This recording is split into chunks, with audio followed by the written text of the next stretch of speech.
disais tout à l'heure que quand vous construisez vos églises, vous faites vos églises, il faut tenir compte des autres. Et ne pas donner à l'opinion publique une certaine impression pour déstabiliser l'œuvre de Dieu. À écouter ce que tu dis, ce qui t'intéresse là, c'est l'argent que les gens donnent à l'église. Et non pas leur salut ou leur bonheur.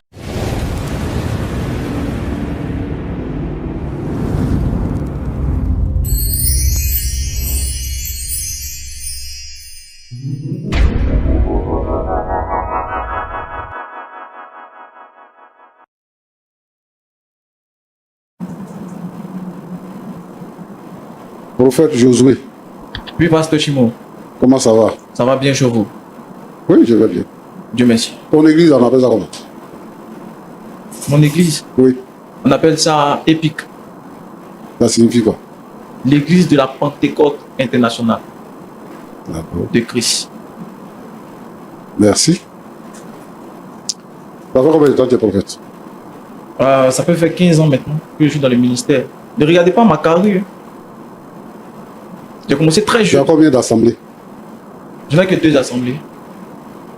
Dans l'assemblée où elle est prise, il y a combien de membres là-bas? Il y a 150 membres là.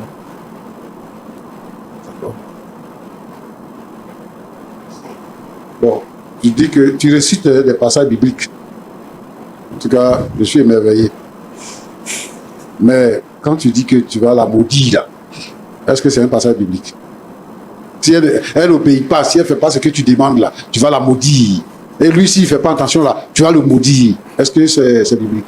C'est biblique. Ah bon? Vous êtes pasteur, Oui. donc vous devez connaître le passage. Ce que je sais, c'est que Jésus dit, bénissez ceux qui vous maudissent. Il n'a pas dit maudissez ceux qui vous maudissent. Ça, c'est Jésus. Il dit priez pour ceux qui vous maltraitent. Toi, tu sers qui? Si c'est Jésus qui a dit, toi, tu sers qui? Je sais Jésus aussi. Mais Mais dans la pourquoi même tu sais Bible, Jésus? Ouais. c'est écrit œil pour œil, dent pour dent. Vous avez lu ce passage-là? Non. Tu sais, c'est parce que je suis sur un plateau de télévision. Sinon, je n'engage pas de débat avec vous comme ça. Honnêtement. Ah bon? Quand tu viens ici pour t'étaler avec une telle aisance, j'ai mal au cœur. Quand vous faites vos églises là, considérez que vous n'êtes pas sûr. Et que nous aussi, on est là. Vous Et qui? que quand vous... Hein? Vous qui? Non, laissez le passer s'exprimer. D'accord. Vous qui? Parce que tu ne sais pas qui je suis. Je sais que vous êtes pasteur, Alors, mais pourquoi tu dis vous qui? mais vous n'êtes pas de mon assemblée. Ton assemblée là, c'est quoi? L'assemblée des enseignants des hommes, c'est quoi? Ton assemblée là, c'est quoi? Assemblée de tyrannie là, d'esclavage. Où toi, tu imposes ta loi. Au lieu d'être conduit les gens sur la voie du Seigneur. C'est toi qui décides maintenant de qui doit marier qui. Parce qu'un jour, tu as aidé quelqu'un, donc elle est redevable. C'est pas comme ça qu'on sert au Seigneur. Je disais tout à l'heure que quand vous construisez vos églises, vous faites vos églises, il faut tenir compte des autres. Et ne pas donner à l'opinion publique une certaine impression pour déstabiliser l'œuvre de Dieu. À écouter ce que tu dis, ce qui t'intéresse là, c'est l'argent que les gens donnent à l'église. Et non pas leur salut ou leur bonheur. Hein? Tu donnes combien dans ton église là-bas? Des dîmes. Tu donnes la dîme à qui? Elle me donne la dîme. Elle sait où elle est quittée. Et puis, ce qu'elle est maintenant, et je ne peux pas autoriser qu'elle aille donner sa dîme ailleurs. Tout ce qui vous préoccupe là, c'est dîme. Mais c'est pour ça qu'il y a des gens qui font des émissions, qui font des posts pour critiquer la dîme. Vous êtes venus pour chercher l'argent. Et comme les gens cherchent Dieu et ils ne voient pas où ils peuvent trouver la vraie direction, ils se confient à vous. Et puis vous les exploitez. Et on met tout le monde dans le même pot. Moi, je ne suis pas comme vous. Hein. Je ne suis pas comme vous. Vous ne recevez pas de dîmes aussi. Vous vivez de quoi? Vous pouvez laisser le pasteur s'exprimer, monsieur. D'accord, d'accord, il n'y a pas de problème. On paie, le petit là, il t'a dit quoi? Il dit que lui, il ne donne pas la dîme au pasteur. Il donne la dîme à l'église. La dîme, c'est une institution de Dieu pour s'occuper de ses serviteurs, pour s'occuper de son œuvre, pour s'occuper des veuves. La dîme s'occupe des serviteurs de Dieu, de l'œuvre de Dieu en général et des veuves. Il n'y a pas quelqu'un qui va se glorifier pour la dîme. Il n'y a pas quelqu'un qui va exiger la dîme. On donne un enseignement. Et ceux qui sont convaincus par l'enseignement payent la dîme. On ne peut pas bloquer quelqu'un dans son évolution parce qu'il paye la dîme. Pourquoi? Dans ce cas, tu peux aller dans la rue partout, aller dans tous les services, tous ceux qui travaillent là, on leur dit venez payer la dîme. C'est les chrétiens qui payent la dîme, par obéissance à la parole de Dieu, et non pas par obéissance à la parole d'un homme ou à l'influence d'un homme. Tu veux influencer la petite. Moi, je vais te dire maintenant qu'elle est libre. Et que si toi tu maudis quelqu'un là, ça va rien te donner. Parce que, à moins que tu serves le diable, et que le diable t'inspire de maudire, parce que c'est le diable qui maudit. La malédiction là vient du diable, mais la bénédiction vient de Dieu. Donc quand on a des chrétiens, des frères et des sœurs qui viennent dans nos assemblées, c'est pour leur donner, c'est pour leur montrer la voie pour aller au ciel. Pour leur donner la voie d'aller au ciel. Et en leur parlant de dîmes et de tout ce qui convient, c'est pour leur montrer la voie de recevoir la bénédiction. Tu dis quoi? L'onction qui coule sur moi. La Bible n'a jamais dit que sur Aaron là, c'est l'onction qui coule. La Bible parle de l'huile. Maintenant, onction, ça veut dire quoi? Ça veut dire mettre huile. Oindre d'huile. Mettre huile sur la tête. D'accord? C'est simple pour le comprendre. Aujourd'hui, vous avez soulevé le mot onction comme si ça avait une signification particulière. Alors que onction veut dire mettre huile sur la tête. J'ai onction, j'ai onction, j'ai onction. Et le pays est rempli de onction. Hein? Toute la vie est remplie de onction. Et à cause de ça, on ne peut pas respirer dans le pays. C'est quelle chose? Le Seigneur nous a donné son esprit. Le Seigneur a baptisé les apôtres du Saint-Esprit. Et le Saint-Esprit est pour nous, pour nos enfants et pour tous ceux à aussi grand nombre que le Seigneur les appellera. Le Saint-Esprit est pour tout le monde. Donc, la même bénédiction, la même dimension que je reçois, tout le monde le reçoit. Même mes enfants reçoivent la même dimension. Il n'y a pas un homme qui est plus béni que tout le monde. Il n'y a pas un homme qui est plus proche de Dieu que tout le monde. Chacun est logé à la même enseigne. La Bible dit que nous avons reçu le même esprit. Nous avons reçu le même esprit. Et nous vivons et nous respirons sur l'esprit de Dieu. Et donc, il n'y a pas quelqu'un qui est supérieur à quelqu'un d'autre. Mon frère Roland, Pasteur. moi, les attitudes ou les paroles d'un grand homme de Dieu, il n'en existe pas. Il n'y a pas un grand homme de Dieu. Un homme de Dieu, c'est un homme de Dieu. Il n'y a pas un grand homme de Dieu. Il n'y a pas un homme de Dieu. On dit c'est un homme de Dieu très loin. C'est des conneries. Dieu regarde la disposition de notre cœur et il nous confie de faire son œuvre. Ce n'est pas nous qui faisons l'œuvre. Ce n'est pas nous qui bénissons. C'est Dieu qui bénit. Nous avons reçu la charge d'enseigner aux chrétiens la voie à suivre pour recevoir la bénédiction. Donc quelqu'un ne peut pas prétendre dire que c'est l'onction qui est celui qui découle sur les gens. C'est parce que quelqu'un obéit à Dieu que Dieu le bénit. C'est parce que quelqu'un obéit à Dieu que Dieu le bénit. Aucun homme n'a le pouvoir de pardonner les péchés. Autant que tu n'as pas le pouvoir de pardonner le péché, autant que tu n'as pas le pouvoir d'accorder la bénédiction. La bénédiction vient de Dieu. Toi-même, tu as besoin de bénédiction et ceux qui sont avec toi ont besoin de bénédiction. Il faudrait que la parole de Dieu soit expliquée clairement. Et moi, je veux interpeller ici tous ces jeunes prophètes-là qui naissent chaque jour à pouvoir faire très attention, à apprendre la parole de Dieu. Il faut aller dans une école bien indiquée pour étudier la parole de Dieu afin de l'enseigner. Voilà, afin de l'enseigner. Parce qu'il faut disséquer. Et il faut aller à l'école pour apprendre les principes bibliques, les principes théologiques et pouvoir les développer dans une assemblée pour permettre aux gens d'être à l'aise. Quand on va à l'église, c'est pour être heureux. On ne peut pas aller à l'église pour être esclave. Le Seigneur Jésus nous a délivrés de l'esclavage. On ne peut pas quitter là, aller à l'église pour devenir esclave de quelqu'un. Ma fille, je vais te dire une chose. Je vais te marier. Il faut te marier. Si ta mère quitte son église, si tu es maudit, ça va bien faire. C'est-à-dire que c'est ça, ils prennent dans les églises pour intimider les gens. Je vais te maudire. Moi, je vais te retirer mon onction. Il a quelle onction? Il a quelle onction? Si tu vois quelqu'un, il dit comme ça, c'est un sorcier. Ils s'en vont chercher, comment on appelle ça là? Ils s'en vont chercher chez les sorciers là-bas, ils s'en vont au Ghana, ils s'en vont au Nigeria, ils s'en vont là-bas pour aller chercher sorcellerie pour venir. Même, il y a des sorciers ici qui frappent la poitrine dans le pays là. Ils s'en vont là-bas pour prendre les sorcelleries là, pour venir faire des semblants de miracles dans les églises pour intimider les gens. La bénédiction vient de Dieu. Et si tu considères la parole de Dieu, Dieu va te bénir. Si ta mère, pour rejoindre ton fiancé dans son vie, il va bien faire. Et s'il te provoque, appelle-moi. Je vais le mettre à sa place. Merci, papa. Mon petit, ne t'inquiète pas. Vous aimez, non? Mariez-vous. Si vous voulez moi-même bien bénir votre mariage. Voilà. C'est ce que je disais. Que Dieu vous bénisse. Et puis même, voilà, nous on pourra venir aussi animer le mariage. Oui. C'est juste une manière de parler. Prophète Josué, Oui. avant de venir à vous, je voudrais quand même donner la parole à nos invités sur le plateau. Vous avez entendu le pasteur Tchoumou, qu'est-ce que vous avez dit? Ce que j'ai à dire, c'est que, à travers ce que le pasteur Tchoumou a dit, j'ai compris que mon pasteur est en train d'agir à son encontre. Parce que il a précisé cette affaire de dîme, non, ma fille, comme ci, comme ça. J'ai l'impression que c'est mon argent qui l'intéresse, mais ce n'est pas moi. Affaire de dîme, papa, moi, je paye toujours ma dîme. Ça fait 2 ans que je suis avec Christian, mais je n'ai jamais manqué de payer ma dîme. À cause de toi, des gens que je ne connais pas sont en train de me traiter de sorcier. Faut continuer. Non, mais papa, ce que tu fais là, ça ne se fait pas. Faut continuer. Ça ne se fait pas. C'est vrai que je te suis reconnaissante, mais je ne te dois pas une reconnaissance éternelle. Faut continuer. Je ne te dois pas une reconnaissance éternelle. Je fais de mon mieux pour servir l'Église. Je fais de mon mieux pour servir l'Église. Mais tu ne vas pas me forcer à faire ce que toi-même, tes parents ne t'ont pas forcé à faire. Mes propres parents sont là. Je les ai laissés. Et puis je suis venue te présenter mon fiancé. Mes parents même ne connaissent même pas encore mon fiancé. Je voulais avoir ton accord d'abord, puisque tu es mon père spirituel, avant de le présenter à mes parents. Parce que je sais que mes parents ne sont pas compliqués. Ils ne vont pas dire non. Mais toi, je ne m'attendais pas à ça depuis. Viviane, tu connais déjà ma réponse. Et ce mariage-là n'aura pas lieu. Parce que je sais que je vais quitter ton église. Je vais quitter ton église. Amuse-toi avec ta vie. Parce que je ne suis pas obligée d'épouser tes fils de l'église là. Amuse-toi avec ta vie. Souvent même la dîme, je paye, il ne te déclare pas ça. Je sais, mais je ne dis rien. Amuse-toi avec ta vie seulement. Parce que je ne te dois pas une reconnaissance éternelle. J'ai fait de mon mieux. Si tu ne veux pas, je vais quitter ton église. Je vais rejoindre l'église de mon fiancé. Je pense que c'est mieux. La première fois, je t'ai dit, il m'a paru bizarre. Mais c'est aujourd'hui là, je vois vraiment son vrai visage. Toi, tu es un envoyé du diable. Non, mais c'est ça.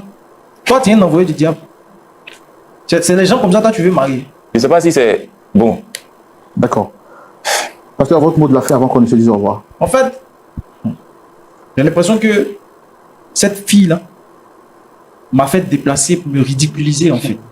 Non, vous êtes dans le ministère, vous avez dit que ça fait environ 15 ans, mais vous avez une sagesse qui est dans le ministère, ça fait quand même plus de 30 ans. Oui, mais je suis homme aussi. Il y a des choses que je ne peux pas entendre. Mais regardez, c'est ce que le pasteur me dit.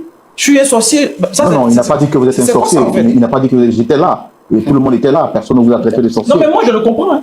Parce qu'en fait, ça, tout est biblique. Tout ce qui nous arrive est biblique. Et ce qu'il est en train de faire, c'est le comportement du vieux prophète et du jeune prophète.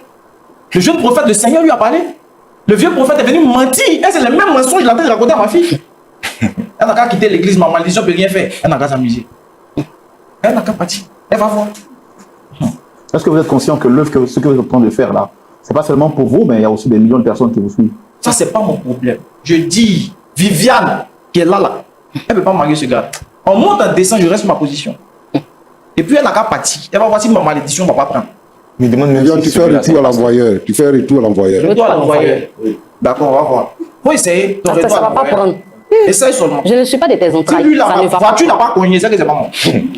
Aucun de nous deux ne sont de tes entrailles, pasteur. Tu oublies ça. Aucune humilité. Dieu là, il est Quand partout. Élisée a dit à Géasi que mon esprit ne t'a pas quitté quand tu étais auprès du Syrien. Non, moi, j'ai jamais Tu vu vas ça. savoir ça. Dieu est partout, moi. Ah, Dieu est partout. il n'y a pas de problème. Même à la maison, Dieu est là-bas. Ah, quand tu faisais, Ce n'est pas seulement dans ton église, pasteur. quand tu faisais offrande 500 là, tu savais que Dieu était partout. Au fond de 500 là, j'ai multiplié ça par 10 millions. Mais c'est le Seigneur qui t'a fait grâce. Au travers de qui? Oui, C'est pas moi. c'est au travers de ma foi. On C'est dit pas au à des travers de garçons, toi. tu as Tu m'as mis juste la accompagné dans mon moment de prière. Si c'est fini, il faut me dire, il est parti. Parce que ça commence à m'énerver en fait. Est-ce que vous avez pris un moment pour vous mettre à sa place? Moi, quand je parle, toi, tu fermes ta Mettez-vous à sa bouche. place. Tu fermes ta bouche. Écoutez-moi, est-ce que vous avez pris un moment pour vous mettre à sa place? D'accord. Je pense qu'on va arrêter le massacre. Nous sommes une télévision chrétienne sérieuse. Notre rôle n'est pas de jeter le discrédit sur un corps ou sur les pasteurs. C'est surtout pour apporter la lumière. Bon. Quand vous vous comportez comme ça, de la sorte, devant tout le monde, j'ai pas envie de dire que vous faites la honte de l'église, mais c'est quand même triste de voir comment est-ce que vous agissez. En tout cas, je vous dis merci d'être venu. J'ai pensé que vous auriez écouté le conseil du pasteur Tumou, qui quand même a duré dans le ministère. Mais bon, vous le traitez de vieux prophète. C'est le vieux prophète. Le vieux prophète, ils n'ont aucune révélation, des conneries comme ça. Quelle malédiction va faire retour à son envoi. Elle n'a qu'à s'amuser. Oh. Vous avez été dans quelle école pastorale, vous? J'ai pas besoin de venir étaler ma vie. Non, c'est une question que je demande. Non, je ne réponds pas à cette question. Il n'a jamais fait école. Donc, c'est ça, il me dit les gens. Il n'a jamais fait école. Ce sont les jeunes qui traînent dans la rue là. Et puis quand ils sont fatigués, ils ne trouvent pas de travail, ils disent qu'ils sont prophètes là. C'est ça là. Parce que c'est pas on est sur la télévision. Hein. Et puis quoi? Parce que je ne vais pas accepter que des personnes comme ça vous parlent de la... Oui, il faut. Voilà, C'est parce qu'on l'a reçu ici là. Voilà, on va clore le débat. C'est ça. Mais un dernier mot à l'endroit de toutes les personnes, peut-être qui vivent une situation pareille. Je veux dire ici que si vous êtes dans une église, que vous vous sentez martyrisé, sortez de cette église. Sortez de cette église-là. Il y a des hommes de Dieu, il y a des prophètes et des véritables prophètes. Il y a des églises qui sont des petites églises où Dieu agit. Mais quand vous voyez un homme rempli comme ça de sa propre chair, qui vient pour parler de lui-même, qui vient pour parler de sa femme, ils n'ont pas de message. Toutes ces bénédictions, tous ces dîmes, tout ça là, sortez de là. Je vous appelle, regardez-moi bien, sortez de ces églises-là. Il y a une église qui est à côté de vous. Cherchez là où le Seigneur est prêché, où la vie est annoncée, où l'esprit agit. Que de regarder les gens suivre les hommes avec venir s'exposer, s'étaler avec leur ignorance et puis penser qu'ils connaissent quelque chose. Moi, je ne suis pas d'accord avec tous ces envoyés du diable qui se font appeler pasteurs, qui sont remplis sur les réseaux sociaux et qui font croire qu'ils sont quelqu'un. Nous, on n'a pas besoin de ça. Mais l'évangile est prêché. Les vies sont restaurées. Les âmes sont sauvées. Les vies sont restaurées. Vous êtes là, vous exploitez les gens. Vous êtes là, vous exploitez. Quelqu'un, il arrive, il trouve quelqu'un dans sa maison. Et puis, le Seigneur m'a dit ceci, m'a dit cela. Il chasse le gars de sa propre maison. Hein? Il chasse le gars de sa propre maison. Et puis, il prend la maison. Tout ça au nom du Seigneur. Tout ça là, au nom du Seigneur. Au nom du Seigneur. Mais le pays ne peut pas avancer comme ça. Et moi, je veux dire ici que ceux qui font la confusion, parce qu'ils regardent ces gens de serviteurs de Dieu là, ceux qui font la confusion, je vais leur dire que le Seigneur existe, l'Église existe, la vie chrétienne existe. Ils n'ont qu'à se détourner de ces personnes-là et chercher une vraie Église où il y a un bon pasteur pour aller à l'Église. D'accord. Merci beaucoup. Merci beaucoup. En tout cas, merci beaucoup, Pasteur Tchoumou, de nous avoir éclairé à la lumière de la parole de Dieu. Nous allons nous dire au revoir, mais avant, je voudrais vous rappeler. Vous regardez droit dans les yeux, très chers amis. Nous sommes dans le temps de la fin. Et vous êtes sans ignorer que dans le temps de la fin, il y aura l'apostasie. Il y aura aussi beaucoup de dérives. Vous avez besoin d'une télévision qui vous annonce la parole de Dieu sans compromission, qui vous permet de découvrir la vérité du Christ, basée sur la saine doctrine. Lumière du Monde Télévision, depuis 16 ans, travaille à votre édification spirituelle, mais surtout vous propose des programmes pour vous permettre d'être éclairé à la lumière de la parole de Dieu alors que nous sommes dans les temps de la dépravation au travers de plusieurs canaux, au travers de plusieurs médias.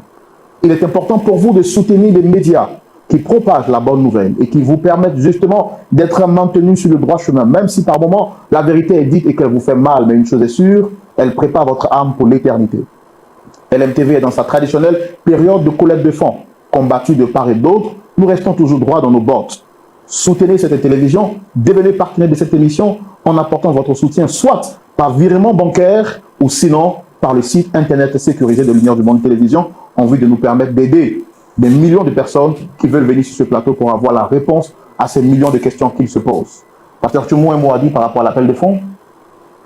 Je voudrais dire justement que vous qui nous suivez, si vous ne faites pas attention, vous pouvez tomber dans le pied du diable en rencontrant ce genre de pasteurs qui vont vous séparer de vos enfants, qui vont vous séparer de vos parents, qui vont vous séparer de votre communauté, qui vont vous ruiner et qui vont vous envoyer en enfer. Sur LMTV, la parole de Dieu est prêchée dans sa simplicité, mais dans toute sa véracité. Et ici, nous voulons continuer d'éclairer les frères et les sœurs en Christ, d'éclairer le monde entier. Parce que d'abord, LMTV, c'est lumière du monde. Et donc, nous voulons entrer chez vous avec cette lumière. Et nous voulons rester chez vous avec cette lumière. Alors, si vous avez besoin vraiment d'une vie restaurée, de connaître la vérité de Dieu, de vivre une vie chrétienne, remplie, épanouie, nous vous appelons. Parce que nous sommes prêts pour travailler. Nous ne voulons pas nous arrêter. Alors, dans ce contexte-là, aidez-nous à pouvoir maintenir le cap. Nous avons besoin d'argent, nous avons besoin de soutien financier pour faire avancer l'œuvre. Que le Seigneur vous aide, et pendant que je suis en train de parler, que le Seigneur permette au Saint-Esprit de toucher votre cœur. Venez donner selon que le Seigneur aura mis dans votre cœur, sans contrainte. Mais celui qui donne avec joie reçoit avec joie dans l'Église. Donc je voudrais vous demander de faire le geste qui sauve et Dieu vous bénira. On peut prier pour la fin, pasteur. Nous te disons merci Seigneur. Je te prie, ô Dieu, d'agir. Beaucoup de mauvaises personnes, beaucoup d'agents du diable utilisent ton nom, utilisent ta parole pour séduire, pour pervertir. Seigneur, pour envoyer les gens en enfer. je te prie de garder la vie des uns et des autres. Ceux qui ont dans leur cœur le désir de te chercher, de te connaître, s'il te plaît, oriente-les dans la bonne direction pour ne pas qu'ils soient détruits par les faux prophètes, par les faux pasteurs, par les fausses églises. Je prie, Seigneur notre Dieu, pour ceux qui ont eu la foi affaiblie. Seigneur, ravive les foi et permets-leur de marcher avec toi pour rester dans la victoire et aller au ciel lorsqu'ils ne seront plus sur cette terre. Tu bénis l'église du Seigneur au nom de Jésus-Christ. Amen. Amen. Amen. Si vous avez suivi cette émission et que vous avez été touché par cette émission, par l'histoire que nous vous avons proposée, sûrement vous avez été vous aussi victime de déception suite à une rencontre dans un environnement spirituel. Nous voulons vous dire que les hommes sont les menteurs. Mais le seul qui est mort à la croix pour vous et moi, c'est Jésus-Christ de Nazareth. Et cette parole qui nous dit qu'il est mort pour que nous soyons libres, pas sous un joug de servitude, vous donne rendez-vous ce samedi à partir de 19h avec le culte de lumière du monde télévision en direct. Invitez vos amis, vos frères, vos sœurs pour suivre ce culte en direct, là où la parole de Dieu vous rendra libre pour toujours. Prenez soin de vous et que Dieu vous garde. Au revoir.